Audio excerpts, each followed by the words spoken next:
தொடர்ந்து ஏசாயா 42 அதிகாரத்திற்குள்ளே கடந்து செல்வோம். இந்த அதிகாரத்திலே ஏசாயா தீர்க்கதரிசி தேவனுக்கு விரோதமான வழிபாட்டு காரியங்களை படிப்படியாக கடிந்து கொள்கிறதை பார்க்கிறோம். இதிலே இஸ்ரவேல் தேசம் யெகோவாவின் தாசன் என்று அழைக்கப்படுவதையும் பார்க்கலாம். இயேசு கிறிஸ்துவும் யெகோவாவின் தாசன் என்று அழைக்கப்படுகிறார்.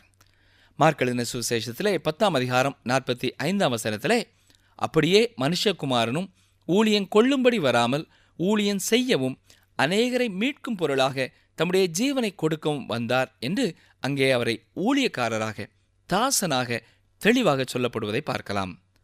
அதேபோல மத்தேயு எழுதின சுவிசேஷம் 12 அதிகாரம் 17 முதல் 21 வரை உள்ள வசனங்களிலும் ஏசாயா கூறிய வார்த்தைகள் மீண்டும் சொல்லப்படுகிறது.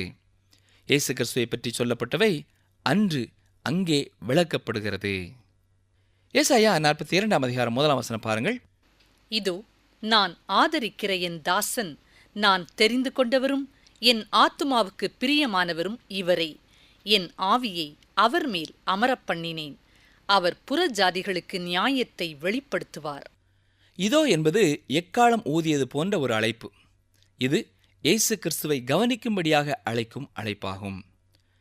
3 வசனம், அவர் நெரிந்த நாணலை முறியாமலும் மங்கி எரிகிற திரியை அணையாமலும் நியாயத்தை உண்மையாக வெளிப்படுத்துவார். இந்த வசனம் இயேசு கிறிஸ்துவின் வாழ்க்கையையும் ஊழியத்தையும் பற்றி சொல்கிறதாயிருக்கிறது.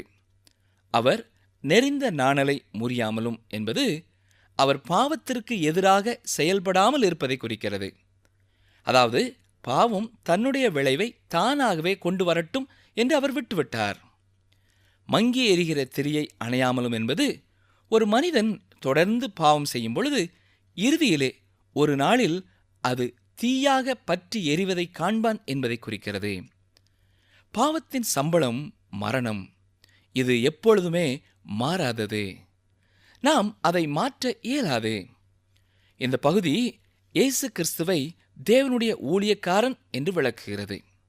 தொடர்ந்து ஏசாயா 42 அதிகாரம் 6, 7 வசனங்களை பாருங்கள்.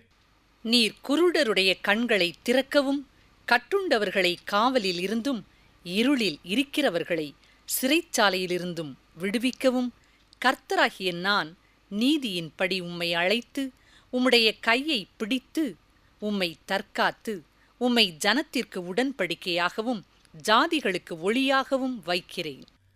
இயேசு பூமியில் இருந்தபொழுது இந்த அற்புதங்களை எல்லாம் செய்தார்.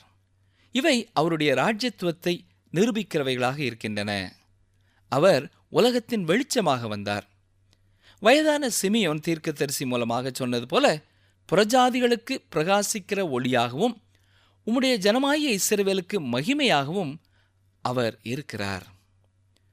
தொடர்ந்துள்ள வசனங்களிலே ஏசாயா விக்கிரகங்களுக்கு எதிரான தேவனுடைய இறைமை சார்ந்த தர்க்கத்தை நம்முள் வைக்கிறதை நாம் பார்க்க முடியும்.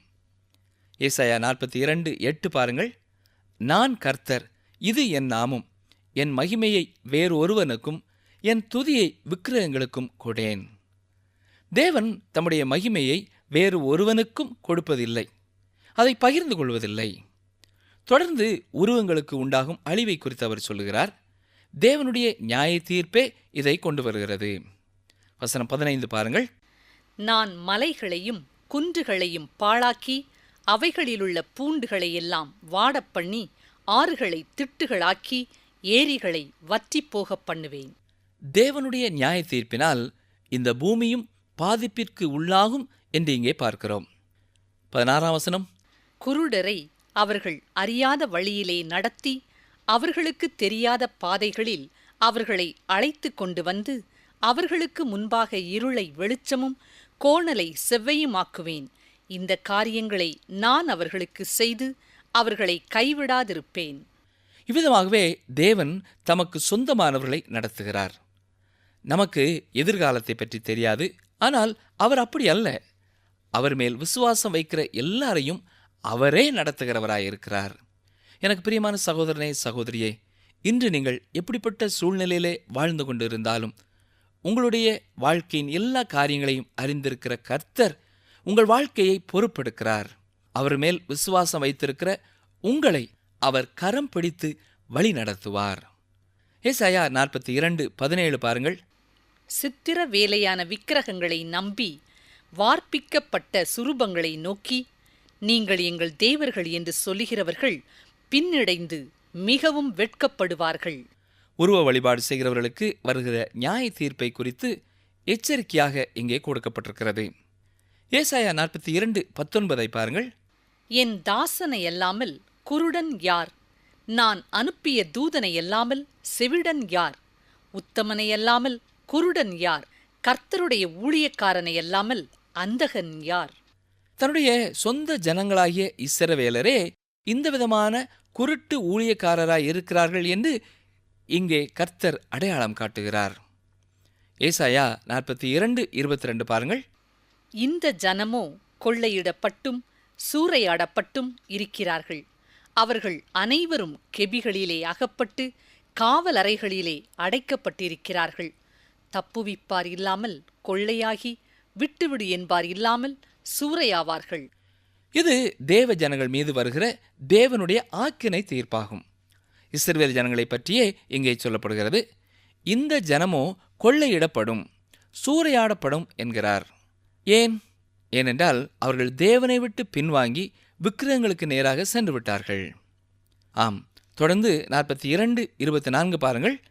யாக்கோபை சூறையிட்டு இஸ்ரவேலை கொள்ளைக்காரருக்கு ஒப்புக் கொடுக்கிறவர் யார்?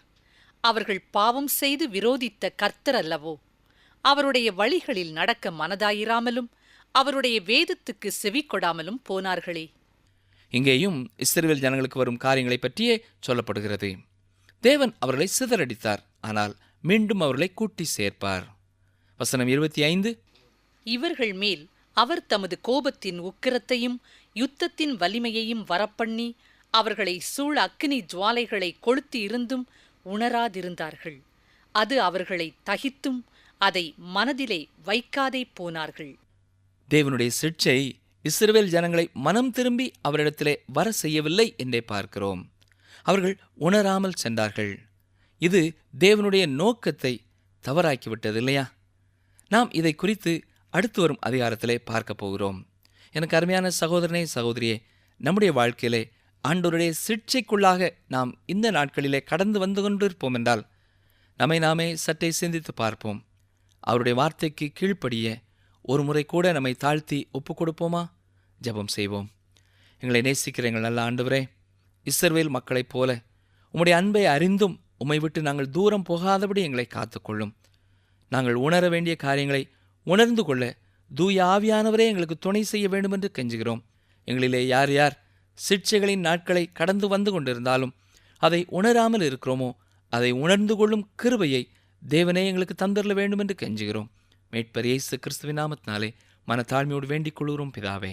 ஆமென்.